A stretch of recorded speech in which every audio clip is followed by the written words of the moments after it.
Ang mga kwento ng pag-ibig, kwento ng buhay at kwento ng pag-asa dito sa Barangay Love Stories. Love Stories.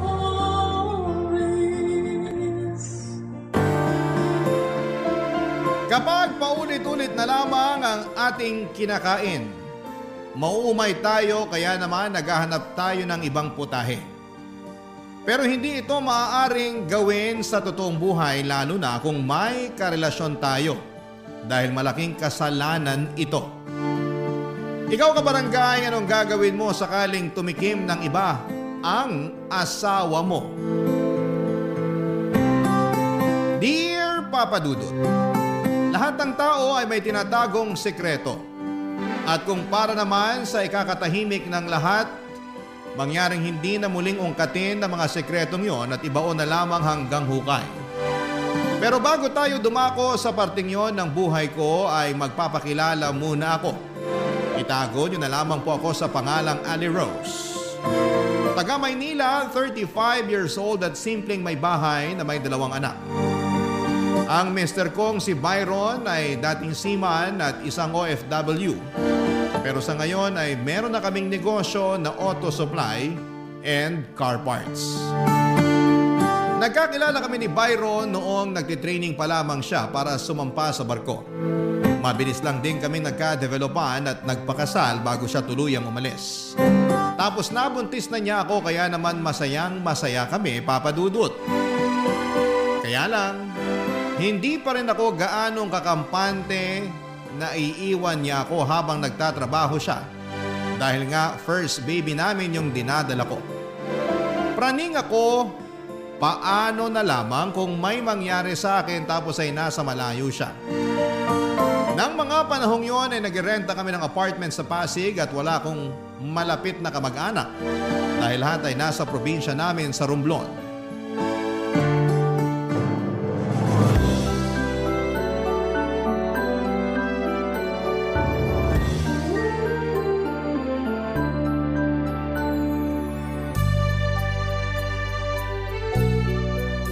Kanino ko pa napapansin na tahimik ka, sweetheart? Pagod ka ba? Hindi naman. Ikaw nga halos naglaba tsaka naglinis ng bahay. Paano ako mapapagod? Siyempre. Gusto kong pagsilbihan ng asawa ko eh. Naku, ikaw talaga? Totoo kaya yun? Hindi naman porke lalaki ako, hindi na ako marunong sa mga gawaing bahay. Turo sa amin ng nanay namin, tulungan daw namin na magiging asawa namin sa paglalaba, pagluluto at paghuhugas ng pinggan para hindi raw kami iwanan. Hindi naman kita iiwan dahil lang doon. Pero thank you sa mga tulong mo. Lalo na ngayon na buntis ako. Madali akong makaramdam ng kung ano-ano sa katawan. Kaya nga eh. Pero excited na talaga ako maging tatay. Excited na rin ako sa pagdating ng baby natin. Pero hindi ko pa rin maiwasang matakot. Matakot saan? Kasi kailangan mong umalis. Iiwan mo ko mag-isa dito sa apartment natin. Kahit na kaya ko naman, natatakot pa rin ako. Sweetheart. Hindi ba talaga pwede na dito ka na lang sa malapit magtrabaho? Huwag ka nang sumampa ng barko. Hindi pwede. Kasi nakapirma na ako ng kontrata. Tsaka sayang naman yung oportunidad. Ang tagal ko rin hinintay yun eh. Pero paano kami ng anak mo? Paano ako? Lagi naman kitang tatawagan para kumustahin. Mabilis nang nalilipas yung mga araw. Hindi mo na lang mamamalayan na nakababa na pala ako. Iba pa rin yung nandito ka lang at kasama ko tuwing gabi. Nalulungkot din naman ako. Ayoko rin kayang malayo sa'yo lalo na kakakasal lang natin at magkakaanak pa. Pero kung dito lang ako magtatrabaho, hindi tayo makakaipon agad ng pera para sa panganganak mo. Di ba marami pa tayong pangarap sa buhay? Oo. Gusto natin makaipon para makabili ng sariling bahay. Gusto rin natin maibigay sa anak natin yung mga pangangailangan niya. Lahat ng yun ay mangyayari lang kapag malaki-laki ang sweldo ko. Aminin na natin na napapagaan ng pera ang buhay ng mga tao. Alam ko naman yun. Pasensya ka na kung masyado lang akong emosyonal. Alam ko na lahat ng mga ginagawa mo ay para sa pamilya natin. Tama. Lahat yon para sa pamilya natin. Kaya nga aalis muna ako. Magtatrabaho kahit malayo sa inyo para sa pagbabalik ko kahit paano meron na tayong matupad sa mga pangarap natin. Kahit paunti-unti basta mahalaga umuusad. Salamat sa pagiging responsableng padre de pamilya. Napakaswerte namin dahil sa'yo. Ako ang swerte sa inyo. Basta, Kung hindi mo na kayang mag-isa rito sa apartment, welcome ka dun sa bahay namin sa Binangonan. Kinausap ko na si Mama. Gustong-gusto ka nga niya umuwi ron para maalagaan ka niya habang nagbubuntis ka eh. Talaga? Hindi ba nakakahiya sa kanya? Hindi yun. Bakit ka naman mahihiya? Nanay ko yun. Siyempre, hindi naman mawawala yun eh. Sabi ko nga, gustong-gusto ni Mama na umuwi ka doon. Kaya sabihan mo lang ako kapag mahirapan ka rito ha. Alam mo namang importante sa akin ang kapakanan mo at ang magiging anak natin. Basta pangako mo, mag-iingat ka dun sa barko, okay? Oo, pangako yan. At huwag kang mambababae. Sweetheart naman, gwapings lang tong asawa mo pero hindi ako babaero.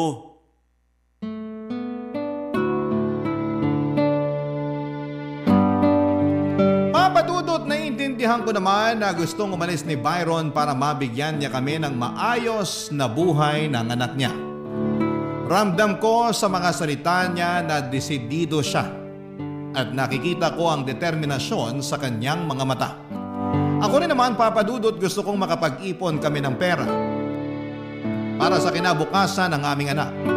Kaya kahit takot ako mag-isa, nilakasan ko ang loob ko. Pumayag na rin akong tumira muna kasama ang mama niya na nasa Binangonan, Rizal ng mga panahong yon. Lalo na noong nag-6 months na ang tiyan ko.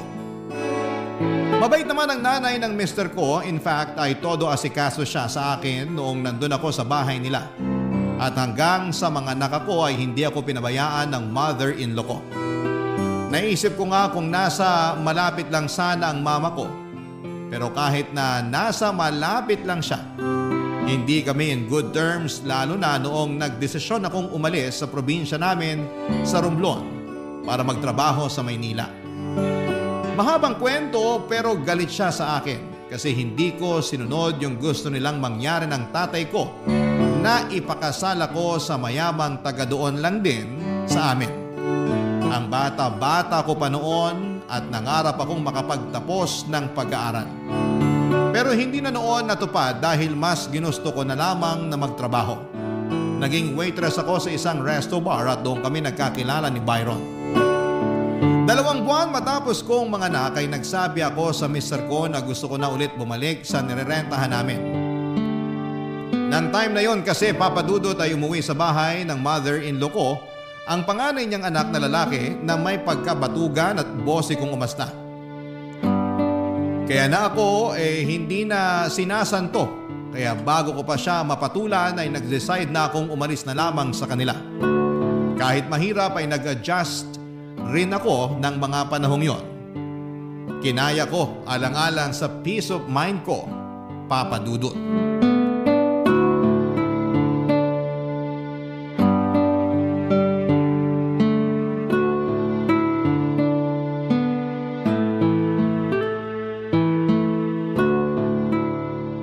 Kumusta naman kayo ng anak natin, sweetheart? Okay naman kami. Tulog na ang baby natin. Hindi ka ba nahihirapan sa pag-aasikaso sa kanya? Hindi naman. Parang nasasanay na nga ako kaya gamay ko na. Tinatandaan ko na lang yung mga turo sa akin ng mama mo. Pero hindi ko pa rin mapigilang mag-alala kasi wala kayong kasama dyan ng anak natin. Paano na lang kung may mangyari tapos nasa malayo si na mama? Kumalma ka lang, sweetheart. Walang mangyayari sa amin. Safe na safe kami dito. Gated yung village natin. Tsaka may rumorondang security guard dito. Ang taas din ang bakod. May barbed wires pa, kaya imposible makapasok dito ang masasamang loob. Ay, mabuti naman. Pasensya ka na. Siyempre, malayo ako sa inyo kaya hindi ko mapigilang mag-alala. Mas mag-alala ka kung nandun pa ako sa inyo. Bakit naman? Ay, ayoko namang lumabas na sumbongera o sirain yung pamilya nyo, pero yung kuya mo kasi, simula nang mawalan siya ng trabaho at tumira dun sa bahay nyo, gabi-gabi na lang naglalasing. Tapos kung sino-sino pang lalaki yung pinapapasok niya sa bahay, mga kainuman niya na karamihan, kakakilala pa lang niya. Talaga?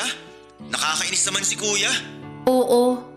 Ayoko lang din sa kanila ginagawang yosihan yung bahay. May hika si mama tapos may baby rin. Hindi mapakiusapan ng kuya mo, madalas pang galit lalo paglasing. Kaya hindi ko na natagalan yung ugali. Kilala mo ko, baka mapatulan ko pa yon, pero tinikom ko na lang yung bibig ko kasi nga, kapatid mo pa rin naman siya. Sana sinabi niyo sa akin para ako na yung kumausap kay kuya. Hindi naman siya makikinig sa'yo Di ba sabi mo, sarili lang niya ang pinapakinggan niya? Ay, oo. Ganun yung ugali nun. Ultimo si Mama, hindi niya pinakikinggan. Lagi rin niyang sinasagot. Lakas makabastos. Kaya nga laking luwag namin nung umalis yun sa bahay eh. Tapos umuwi na naman pala. Ganun siguro talaga. Hindi mawawala sa isang pamilya yung magkaroon ng kapatid na sakit sa ulo. Sa inyo bang magkakapatid? Sino yung sakit ng ulo? Ako yata. Paano mo naman nasabi? Siyempre, hindi ko sinunod yung gusto ni nanay at tatay. Napakasalan yung kakilala nilang mayaman. Hello, 18 anyos pa lang ako noon. Ang bata-bata ako pa tapos gusto nila agad ako mag-asawa. Sobra naman sila. Sinabi mo pa? Tsaka ayokong tumira at tumanda doon sa amin. Bakit? Kasi pangarap kong makita at marating ang Maynila. Kaya nga buti na lang talaga nangailangan ng trabahador sa resto bar niya yung kaibigan ng tiyahin kong taga rito sa Pasig. Kaya ka sumama papunta riyan? Oo. At kaya rin nagalit sa akin yung mga magulang ko. Pero matagal na yon. Ilang taon na rin yung nakakalipas. Hindi pa rin ba kayo nagkakabate? Mahirap na kasi talagang ibalik yung dati naming samahan kahit na sabihin mo mga magulang ko sila. Para sa kanila, suwail akong anak. Feeling ko nga, tinakwil na nila ako nung araw na umalis ako sa probinsya namin sa Romblon at tumapak dito sa Maynila. Ganun ba? Nakakalungkot naman. Oo, pero hindi ko na yung masyadong iniisip. Nakaraan na yon. Ang mahalaga sa akin yung pamilyang binubuo natin sa ngayon. Mahalaga rin kayo sa akin, sweetheart. Kaya nga nangangako ako na iingatan at aalagaan ko kayo ng anak natin. Ako rin, iingatan at aalagaan ko ang sarili ko at ang anak natin hanggang sa pagbabalik mo. Papa Dudut, thankful ako kasi palaging tumatawag sa akin si Byron ng mga panahong yon para kumustahin kaming mag-ina. Malaking bagay yon sa akin dahil dumaan ako sa postpartum at nakababaliw yon lalo na kung wala kang makausap. Pumupunta naman sa nirerentahan namin ng mother-in-law ko para sikasuhin ako at ang aking anak. Kaya nga nagpapasalamat din ako sa kanya ng husto dahil kahit matapos kong umalis sa kanila ay hindi niya pa rin ako pinabayaan. Kinaya ko pa rin naman kahit na madalas ay may mga gabi na umiiyak ako dahil nami-miss ko na ang mister ko. At nadadagdagan lang ang tampo ko sa kanya kapag walang signal sa barko. Dahilan para hindi ko siya makausap sa cellphone. Ewan, naging sobrang clingy ako sa kanya noong nakapanganak na ako. At sobrang hirap talaga ng sitwasyon namin na malayo siya, Papa Dudut. Barangay Love Stories. Barangay Love Stories. Papa Dudut, 3 months na noon ang anak namin nang makapagbakasyon si Byron. Sobrang saya ko kasi makakasama namin siya ng halos 3 buwan bago ulit siya sumampa sa barko. Kaya nga sinamantala talaga namin ang pagkakataon na sulitin ang bawat sandali na magkasama kami para mag-bonding dahil alam ko na kapag umalis ang asawa ko ay mami-miss ko na naman siya. At hindi nga ako nagkamali dahil grabe yung iyak. Iyak na naramdaman ko at lungkot matapos ang bakasyon niya. Ayoko na talaga siyang paalisin noon pero hindi po pwede. Sa aming dalawa ay siya lang ang may stable na income at marami pa kaming pangarap para sa pamilya namin. Kasama na nga doon ang makapagpatayo ng sarili naming bahay. Nang nakapagbakasyon ulit si Byron pagkalipas ng 9 na buwan ay nag-decide siya na tumigil na sa pagbabarko. Sa halip ay gusto naman daw niyang subukang mag-OFW. Siyempre mas lalong ayaw ko kasi mas matagal ang kontrata na mga ganon. Pero desidido ang asawa ko lalo pat maganda raw ang offer sa kanya. Sa ganoon ay mas makakapag-ipon kami ng pera. Kaya sa huli ay pumayag na lang din ako, Papa Dudut. Nagmekaniko sa Japan ang asawa ko at tumagal din siya ng 3 taon bago muling nakauwi sa Pilipinas.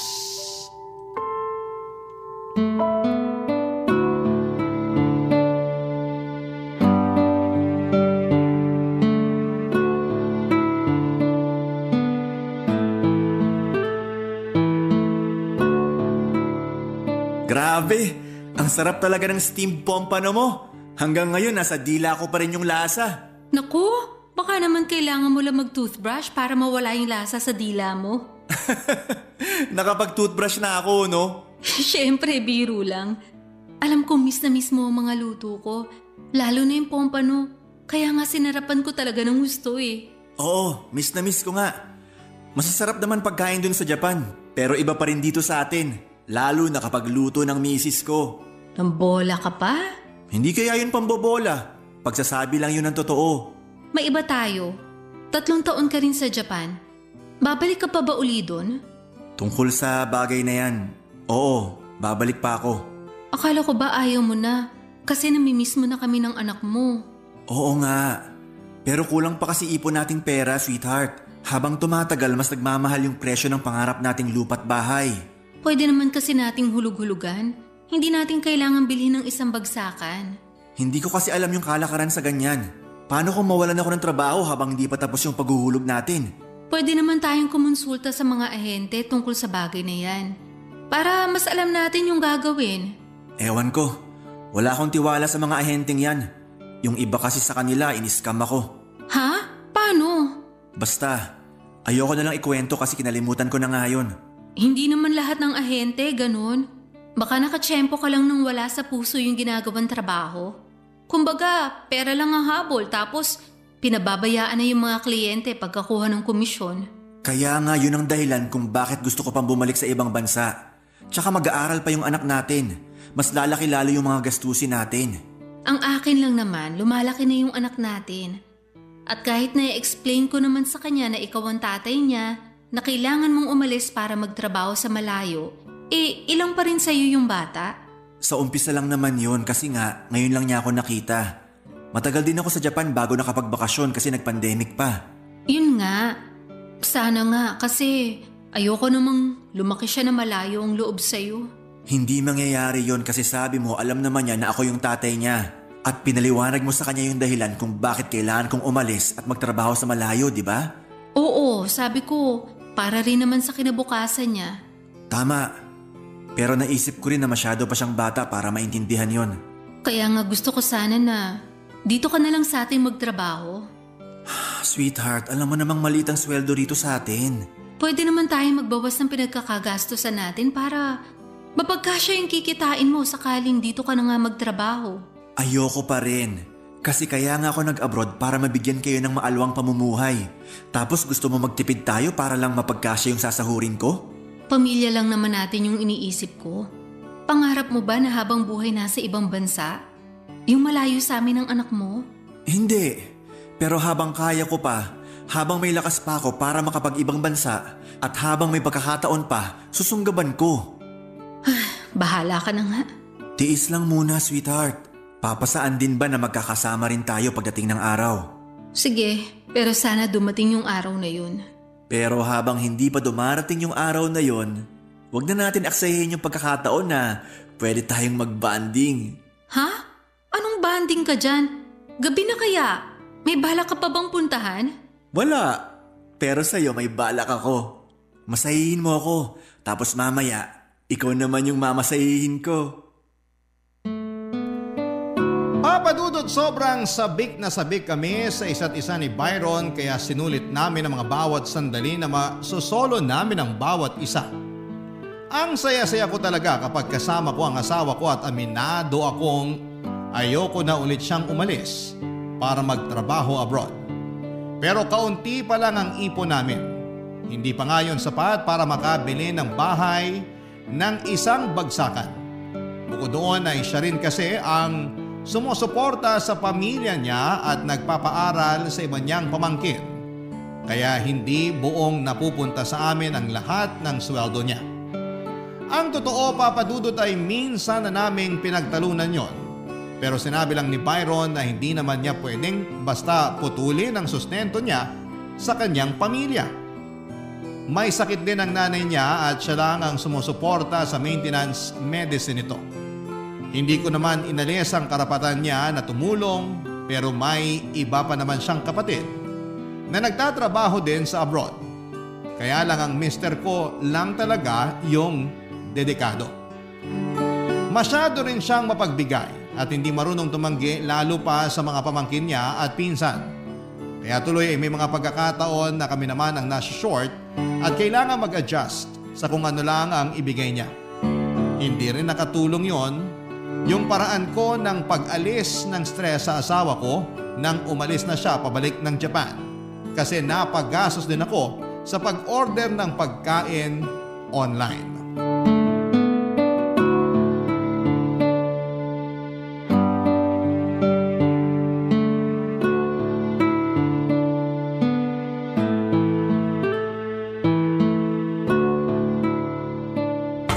Tao po! Tao po! Delivery po! Ma'am, kanina pa ho ako rito. Ay naku kuya, sorry. Pwede po bang pumasok sa loob? Kahit dyan lang sa may garahe. Ang init kasi rito. Ay oo naman, pwede. Sige, pasok kayo. Sige, wala ho ba kayong aso? Wala naman po. Grabe naman, ma'am. Halos 20 minutes na ako nakatayo dyan sa labas. Mapapanis na rin yung order nyo eh. Pasensya na talaga. Nagpaligo kasi ako ng anak ko eh. Kaya hindi ko kayo agad narinig at naharap. Hindi ko rin hawak yung cellphone ko. Nako naman. Pasensya ka na talaga ha. Ito na rin yung bayad. May tip na rin yan para naman sa paghihintay mo. Uy, salamat ho ma'am. Buti naman nagpatip kayo.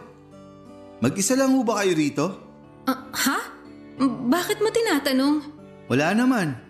Oh, teka. Baka isipin nyo masamang tao ako ha. Hindi ako ganun ma'am. Tinanong ko lang kasi nakapag-deliver na rin ako rito last time. At pinaghintay nyo rin ako. Pero mga 10 minutes lang naman. Kaya napaisip ako kung kayo lang ba yung matanda sa bahay kasi parang ang dami-dami nyong ginagawa. Oo, ako nga lang mag-isa kasama anak namin. Nasaan ho yung mister nyo? Nasa ibang bansa eh. Kakaalis nga lang niya nung 1 buwan. Ganun ba? Alam nyo, pangarap ko rin makapag-ibang bansa. Kaso, mahal mag-asikaso ng mga papeles. Sinubukan ko namang pag-ipunan kaso di talaga kaya. Marangal naman yung trabaho mo eh. Marangal nga, mababa naman ang sweldo. Pero ayos na rin, kesa walang trabaho. Ayoko namang maging kargo ng pamilya ko. Saka parang di ko rin kakayanin mga ibang bansa kasi madali akong ma-homesick. Gusto ko na lang pala mag-business. Sana katulad mo na lang din mag-isip yung mister ko. Ha? Paano nyo nasabi? Yun bang dito na lang siya sa amin ng anak niya at hindi na niya kailangang umalis pa? Sa tono ng pananalita nyo, parang ayaw nyo ng mga ibang bansa mister nyo ah. Ayoko na talaga siyang pabalikin. Pero gusto niya kasing umalis para raw makaipon kami ng pera. Basta ang akin lang naman, pwede naman siya rito magtrabaho o mag-business. Kahit naman paano, may naitabay kaming pera mula sa dati niyang trabaho sa barko. Ganun ba? Baka naman may binabalikan siya sa ibang bansa, di kaya? Ano bang sinasabi mo dyan? Mahal kami ng mister ko. Joke lang naman. Huwag na kayong magalit. Hindi ako galit. Ayoko lang bigyan puwang sa isip ko yung sinabi mo. Kalimutan nyo na yun. Kasi feeling ko loyal naman sa inyo yung mister nyo. Baka gusto niya lang talaga kayong bigyan ng maganda at maayos na buhay ng anak nyo. Kaya siya nangingibang bansa. Baka nga. Sige na ho, mauna na ako. Baka magtaka na amo ko kasi wala pa ako sa tindahan namin. Sige. Salamat ulit. Tsaka pasensya ka na kasi pinaghintay kita. Ayos na ho yun. Salamat din sa tip. Enjoy your meal, Ma'am Ali Rose. Thank you. Pwede ko bang malaman yung pangalan mo? Monty na lang ho. Thank you ulit, Monty. Papadudot aaminin kong nalibang akong kausap si Monty at hindi namin namalayan ang oras. Para kasi ako nagkaroon ng kaibigan sa katauhan niya. Bagay na hindi ko na naranasan simula nang magkaanak kami ni Byron.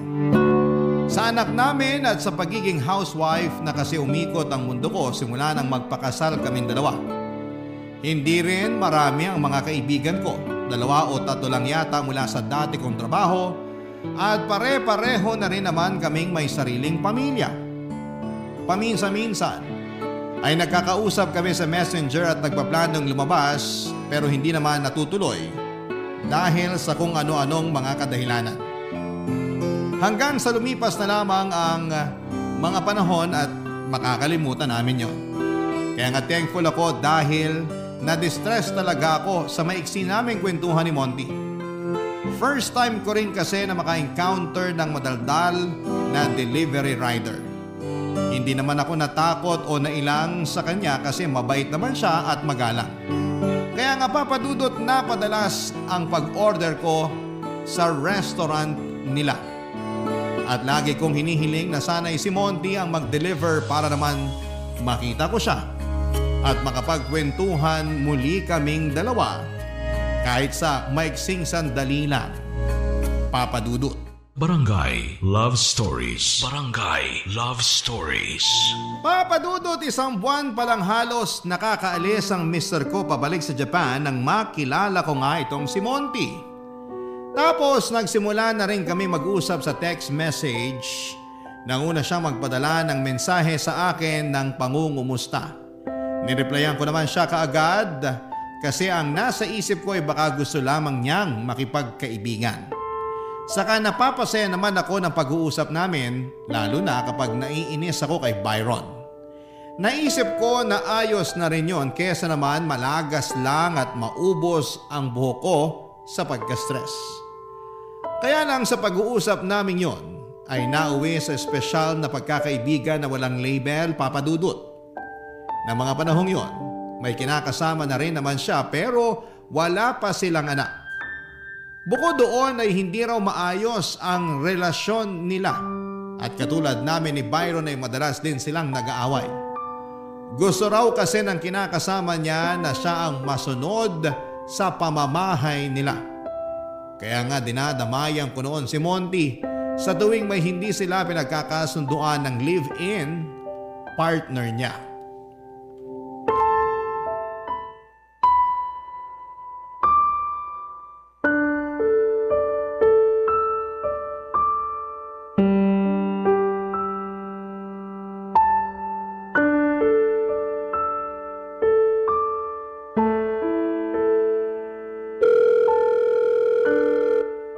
Monty, sagutin mo na yung tawag ko. Nasaan ka ba kasi?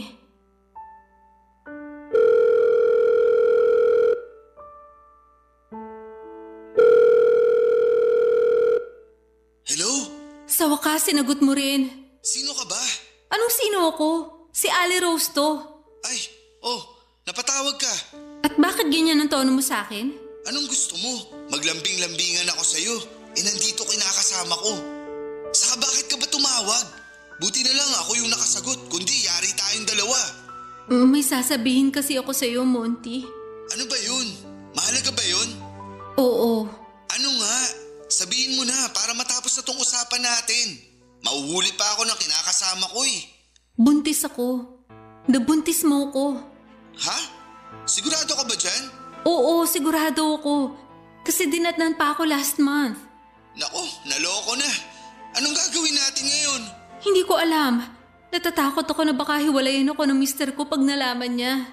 Hindi ko rin alam yung gagawin natin. Hindi pa ako handang maging tatay. Kaya nga di ko pa binubuntis kinakasama ko eh. Kaya pababayaan mo ko ngayon? Baka nakakalimutan mo, dalawa tayong bumuo sa batang to. Hindi ko naman nakakalimutan yun, no? Nalilito pa kasi ako. Di ko pa ma-absorb yung mga sinasabi mo. Hindi naman natin mahal ang isa't isa, di ba? Oo, hindi nga. Bakit? Kung ganun, tapusin na natin ang ugnayan natin. Huwag ka na magpapakita sa akin. Huwag mo na rin akong ite-text o tatawagan. Ha? Ano bang pinagsasasabi mo? Ayoko lang malaman ng asawa ko yung kalokohan natin, kaya please lang, tapusin na natin. Paano yung bata sa tiyan mo? Paano yung anak ko? Hindi ka pa naman handang maging tatay, di ba? Oo. Kaya hindi ikaw ang kikilalaning tatay ng anak ko. Anong ibig mong sabihin? Si Byron ang kikilalaning tatay ng anak ko kasi siya naman ang asawa ko. Sigurado ka ba dyan? Oo naman. Hindi ka ba sasabit? Ako na ang bahala. Basta sundin mo na lang yung sinabi ko. Huwag ka na magpapakita sa amin ng anak ko. Ay, ewan ko sa'yo. Anong ewan mo sa akin? Mangako ka, Monty. Mangako ka na hindi mo na kami guguluhin ng anak mo kasi ayaw mo naman talaga sa kanya, di ba? Hindi naman sa ayaw ko. Hindi pa lang ako handang maging tatay. Ganun na rin yun. Ibang klase ka rin, no? Kung makapagsalita ka, parang tuta lang pinag-uusapan natin dito ah. Bakit kasi hindi ka nalang magpasalamat sa akin na binigyan kita ng pabor? Ako na nga yung magbubuntis. Ako yung manganganak at magpapalaki sa bata. Ako na nga ang bahala. Basta para sa akin, may karapatan pa rin ako sa batang yan. Kasi dugot laman ko pa rin siya. Kalimutan mo na yung karapatang yon dahil hindi naman natin mahal ang isa't isa. Natukso lang ako kasi ikaw yung nandyan. Pero na-realize ko na ayaw ko pala kami maghiwalay. Ay, ewan ko ba naman sa inyong mga babae? Tapos sa amin kayong mga lalaki may ganang magalit kasi nang bababae kami. Kayo rin naman, marunong mga liwa. Pareho lang naman tayo ng haliwa kasi may kasalanan ka rin sa kinakasama mo. Kaya kung ayaw mong malaman niya, ilibing na lang natin sa hukay itong sikreto nating to. Magkakaintindihan ba tayo? Bahala ka na nga. Mangako ka muna, Monty. Bakit kasi ang dami mo pang arte? Sige no, gusto ko lang na may panghawakan. O sige na, sige. Nangangako ako na hindi ko na kayo guguluhin ng magiging anak natin. Papadudot, una sa lahat ay nainis ako na hindi pala nakasave sa phone ni Monty ang number ko. Kaya pang estranghero ang bungad niya sa akin nang sagutin niya ang tawag ko. Sa bagay, naiintindihan ko naman na mas mabuting hindi niya isave ang number ko sa phone niya para iwas huli sa ka-live-in niya. Matapos nga ang pag-uusap namin, desidido akong hindi ipakargo kay Monty ang anak niya dahil ayokong masira ang kasal namin ni Byron. Doon pa lang ay nag-sink in sa akin ang bigat ng kasalanang nagawa ko sa mister ko at sa kasal namin nang pumatol ako sa tukso.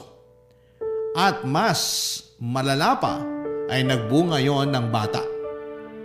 Buti na lamang at nakumbinsi ko si Monty na ayaw ko siyang kilalaning ama ng anak namin at tapusin na namin ang aming komunikasyon. Nangako kami sa isa't isa na itatago namin ang sikretong nagkaanak kami hanggang hukay. Kakalimutan na lang namin na minsang naglaro kami ng apoy. Pagkatapos, ang sumunod kong ginawa ay sinabi ko kay Byron na buntis ako. Hindi naman siya mahirap paniwalain dahil bago siya umalis ay maraming beses na may nangyari sa amin. Dinagdagan ko na lang ng ibang kwento tulad ng huli ko na nang nalaman kasi hindi ako dinatnan noong 1 buwan. Kaya nga tuwang-tuwa ang asawa ko nang malaman niyang magkaka-baby ulit kami. Simula nang sinabi ko yon sa kanya ay bumalik na ulit yung pagiging maalaga niya sa akin. Lagi akong kinukumusta ni Byron at ang pagbubuntis ko. Tapos ay nangako siya sa akin na sa pag-uwi niya, plano niyang magnegosyo na lamang kami rito sa Pilipinas para makasama na niya kami ng mga bata.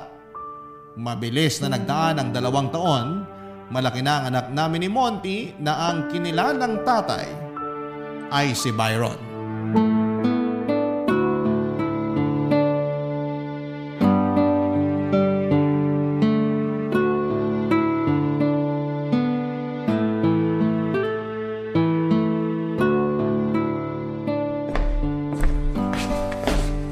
Good morning, sweetheart. Good morning din, sweetheart. Bakit nagising ka na? Naramdaman ko kasi na wala ka na sa tabi ko. Akala ko kung saan ka na pumunta. Maaga pa. Madilim pa nga sa labas. Hindi lang kasi ako makatulog. Bakit? May problema ka ba? Teka, tabihan nga kita dyan sa sofa tapos kwento mo sa akin yung problema mo. Wala naman akong problema. In fact, masayang-masaya ako kasi sa wakas hindi ka naaalis. Hindi mo na kami iiwan ng mga bata. Marami akong na-realize nung nasa Japan ako. Tulad ng? Na nakakapagod magtrabaho tapos wala akong pamilyang mauuwian kasi nasa malayo ako. Inspirado naman ako sa araw-araw pero iba pa rin pala kapag kasama, nayayakap at nahahalikan ko kayo ng mga bata. Simula nang dumating yung bunso natin, naisip ko na talaga na hindi na ako babalik sa Japan kasi ayoko namang pati siya lumaking malayo ang loob sa akin, katulad ng kuya niya. Kaya nga salamat kasi nakinig ka na sa akin. Oo, akala ko kasi hindi maganda yung idea mo nung una at nakafocus lang ako sa pagtatrabaho para kumita ng pera. Pero natutuhan ko na mas mahalaga pa rin ang pamilya. At kayo ang pamilya ko ng mga bata, sweetheart. Mahalaga ka rin sa amin. Alam ko kung gaano ka karesponsabling tatay sa mga anak natin at anak sa nanay mo. Ikaw rin yung paboritong tito ng mga pamangkin mo at karamihan sa mga kamag-anak mo itinutulungan mo. Oo, pero noon yun. Kasi panahon na naman para tumayo sila sa sarili nilang mga paa. Tutulungan ko pa rin naman sila pero sa abot na lang din ang makakaya ko. Totoo naman, hindi mo kailangang suluhin ng lahat, lalo na kung may kakayanan na sila. Oo, at naiintindihan naman nila yon kaya ayos naman kami. Mabuti kung ganun. Basta ang focus at ang priority ko sa ngayon ay ang pamilya natin. Palalaguin ko yung negosyo natin para makapag-ipon tayo ng pera para sa kinabukasan ng mga bata. Hindi mo naman kailangan suluhin yung pagtatrabaho, sweetheart. Nandito ako, tutulungan kita. Pwede akong pumunta o tumaos sa tindahan natin. Hindi na. Nakakapagod kaya yun. Tsaka gusto ko focus ka lang sa mga anak natin. Kami na ang bahala dun sa tindahan. Sige, pero plano ko sana magtinda-tinda rin ng pagkain online. Talaga? Ano namang pagkain ang ititinda mo? Mga pastries, mga cake. Pero matagal pa naman yun kasi gusto ko munang matuto pa. Para naman hindi ako mapahiya sa mga magiging customer ko. Kung gano'n mag-enroll ka sa baking class para mas matuto ka pa. Yun nga rin ang plano ko. At susuportahan kita kasi alam ko may potensyal ka. Talaga? Oo naman. Ang sarap mo na nga magluto. For sure, mas magiging masarap ang mga produkto na ibibake mo. Salamat. Excited na ako. Para ako nabuhayin ang dugo. Maghahanap na ako ng short-term course sa baking na pwede kong kunin. Yung maluwag lang din sa schedule para hindi ko mapabayaan yung mga anak natin. Sige, pero mamaya na yan. Maaga pa. Mabuti pa bumalik muna tayo sa pagtulog. Sa bagay, parang inantok na nga ako. Pero sigurado ka bang wala kang problema? Wala, ayos lang ako. O paano? Tara na sa higaan? Sige, tara. Ay, sandali, sweetheart. May sasabihin pala ako.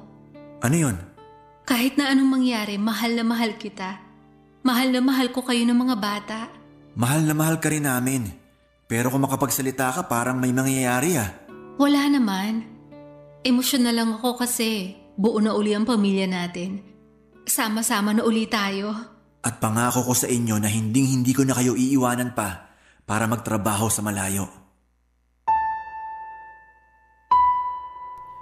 Papadudot ang totoo, gabi-gabi akong kinakain ng konsensya ko dahil sa pagsisinungaling ko sa asawa ko. Pero wala naman akong lakas ng loob na aminin sa kanya ang katotohanan dahil sigurado masisira ang pamilya namin. Kaya nga pinilit kong kalimutan ang pagtataksil ko sa kanya. Pero may mga pagkakataon na nahihirapan ako lalo na kapag nakikita kong sobrang close ni Byron sa anak namin ni Monty. Mahal na mahal niya ang bata na parabang sa kanya talaga ito nanggaling. At imbes na matuwa, nasasaktan ako kasi pareho kong niloloko ang mag-ama ko. Pero ang totoo, may isa pa talaga akong dilema. Kaya ako napasulat sa programa ninyo. Neto kasing nakaraang buwan ay nagulat ako nang i-chat ako ni Monty sa Messenger at kinukulit na gusto niya raw makita ang anak namin. Nung una ay nagalit ako sa kanya kasi nangako siya sa akin na hindi na niya kami guguluhin pa. Pero nakonsensya naman ako noong sabihin niyang may malubha siyang sakit at baka hindi na raw siya magtagal sa mundo. Kaya gusto niya raw sanang makita ang anak namin kahit man lamang sa picture. Hindi ko na idedetalye ang nangyari sa kanya pero nagdadalawang isip ako kung susundin ko ba ang kagustuhan niya. Ayoko kasi talagang makita o makilala niya ang anak namin pero naaawa naman ako sa kanya. Ano kaya ang pwede kong gawin? Sana po ay mapayuhan ninyo ako. Hanggang dito na lamang po ang sulat ko at sana'y mapili po ninyong i-ere sa programa ninyo sa Barangay Love Stories. Ang inyong forever kapuso at kabarangay, Ate Rose. Barangay Love Stories. Barangay Love Stories. Ako, gigil na gigil talaga ako sa nangyayari sa kwento natin. O ikaw, kabarangay, kumukulo rin ba dugo mo? Pwede kang mag-iwan ng comment sa ating comment section. Nagustuhan ng iyong napakinggan? Ituloy yan via live stream sa www.gmanetwork.com/radio.